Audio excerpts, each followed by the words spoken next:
He's in his 5th year as the head coach of the Clarion football program.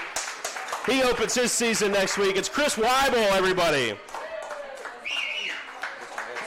I'll tell you what, the applause just has gotten more muted as the evening's gone on. Now, Chris, yeah, it could be that. It could be, Afram was very popular early on. There's a lot of enthusiasm for Afram. Greg Fritz has done this 5 times.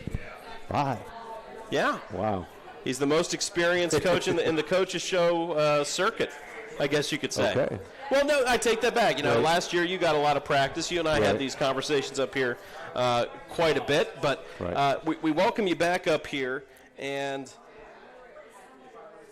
this year I feel like the program just has a different feel coming into this season. There's been a lot of change on the roster. There's been some change in the coaching staff as well. And sometimes, change is not – it's not good or bad, but it provides a different energy. Absolutely. And I'm noticing a different energy with your team this year. There's a lot. The whole new staff brings a new type of energy, and it kind of makes the guys work harder as well.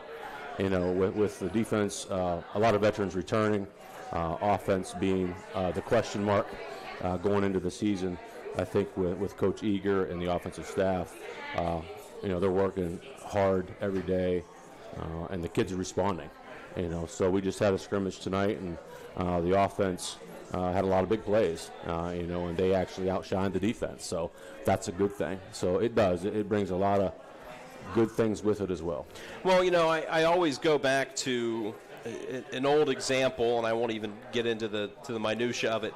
But when you hear people talk about, when there's that new assistant coach, again, right, good, bad, or indifferent. If the energy is different, they don't quite know how far they can push this guy yet. Correct. And that's where they bring sort of that change, where all of a sudden you've got a clean slate to work with these guys and getting them to do some different things. And you brought in a new offensive and defensive coordinators, new assistant coaches at the position groups, and they're pushing these guys in different ways. Right. They are. And you're right.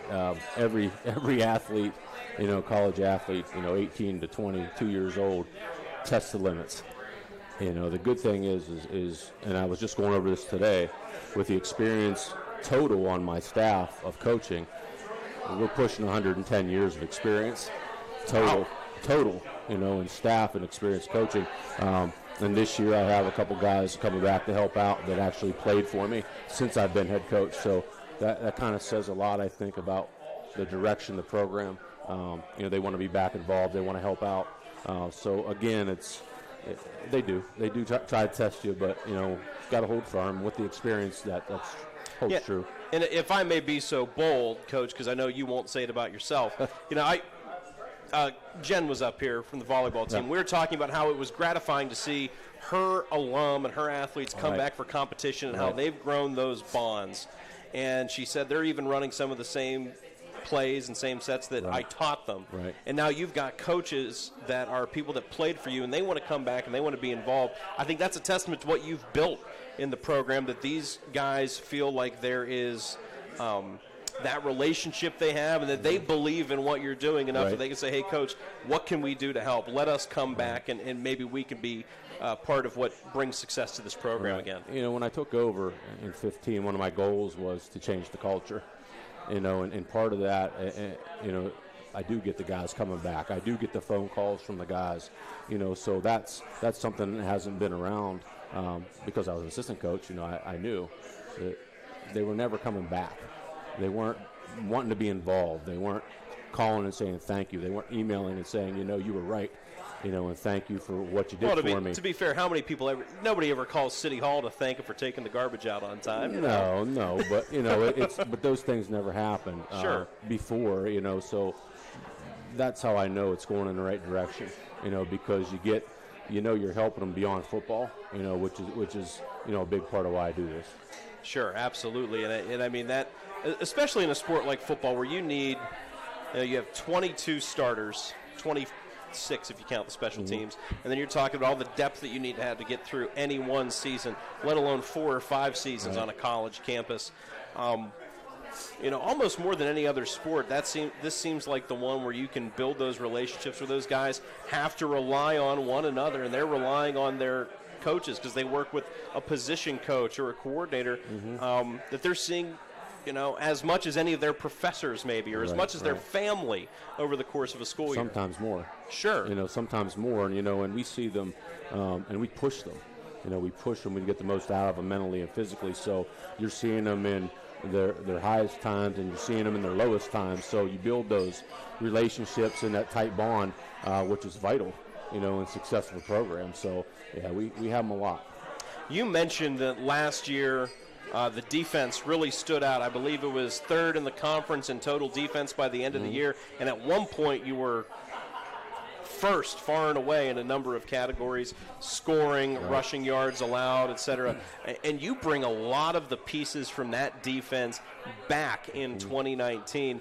I'm thinking specifically of your returning all-conference player, Saf Khan. Right, absolutely. Saf is just a difference maker. And the thing that sets him apart is the way he practices, the way he approaches the game. Every rep, and whether it's a drill or and we're scrimmaging, it's 100 miles an hour all the time, and that's what makes him great on Saturdays.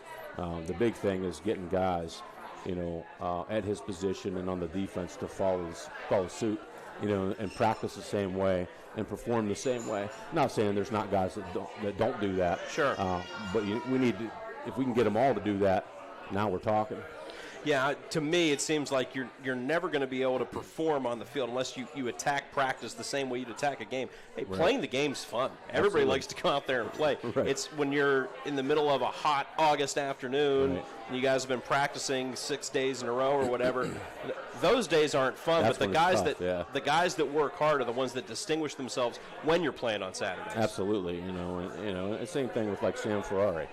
Same way he practices every rep, and again, he should be an all-conference player, and he probably already should have been, and I look for him to be one this year. But he's the same type of guy, practicing 100 mile an hour all the time, and that's a hard thing to get across to guys when they're tired, when they're beat up, when they're sore, is that they have to do it to be successful. And another thing you can point out about Sam, actually, by the way, is he's one of, I think, only 4 PSAC football players last year that made the academic All-American team. Right. So you talk about a guy that's going to go 100 miles an hour in practice, that's going to play as well as he does in games, and then he's still going to crack the books, and he's going to have a 3.85 at the end of the school year. Yep. I mean, those are the kind of athletes that you build a program on. Absolutely, and he's not in a easy area of study. He's trying to be an OT, an occupational therapist, and that's not easy.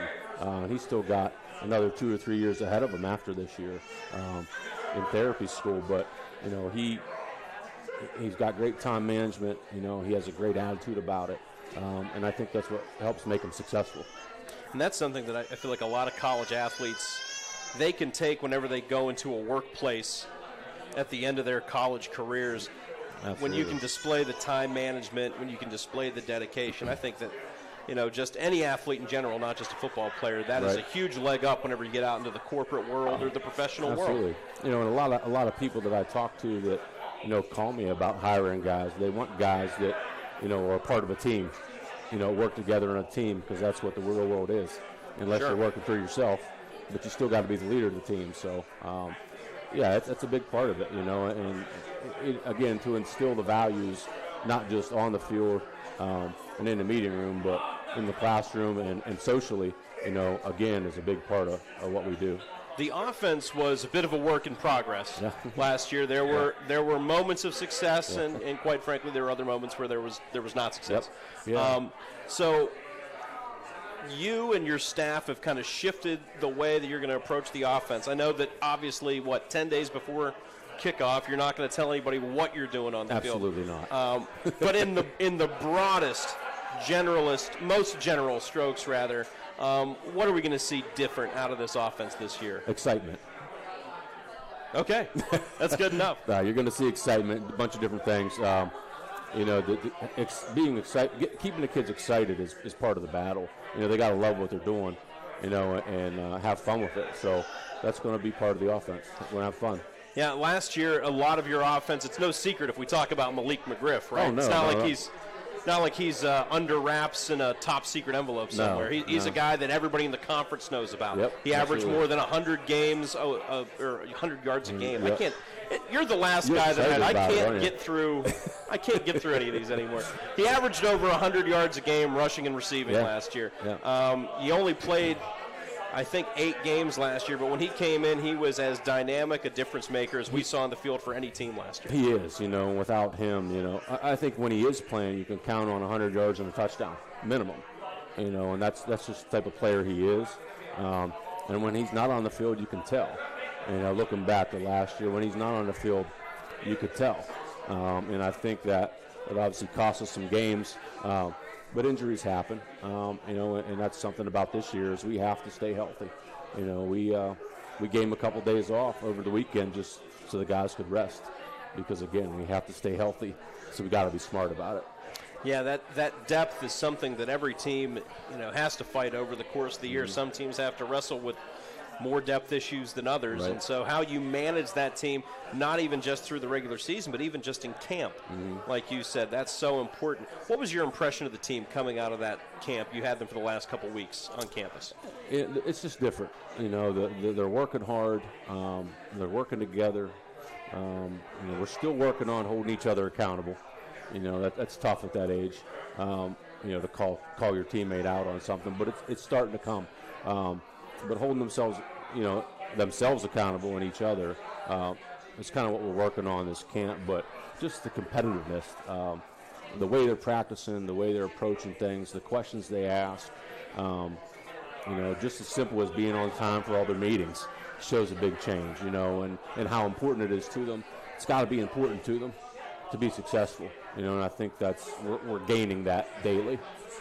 Coach, you're one of our teams that actually has the opportunity to compete on a national platform a couple times a year. You've got 2 games on ESPN Plus and on Pennsylvania Sports Fever, so that's broadcast throughout the state.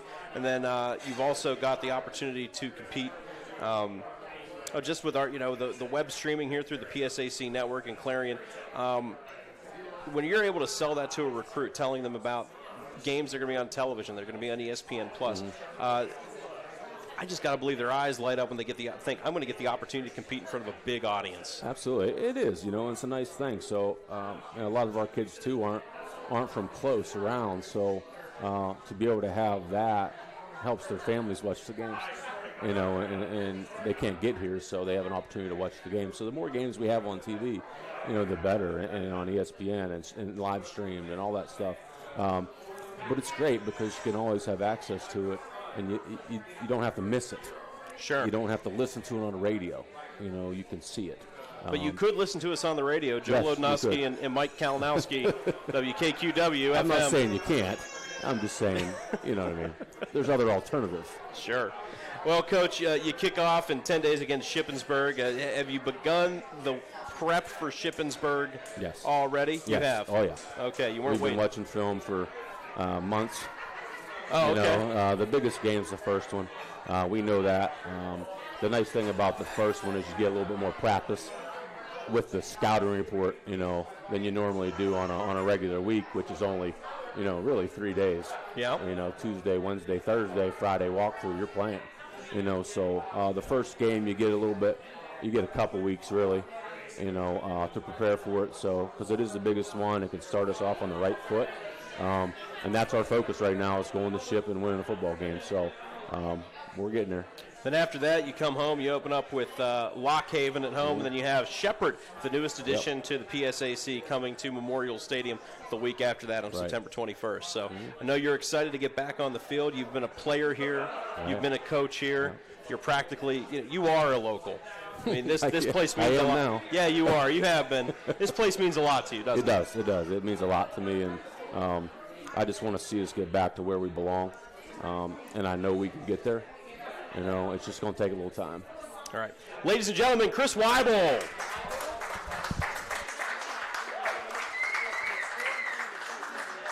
All right, thank you very much, Coach.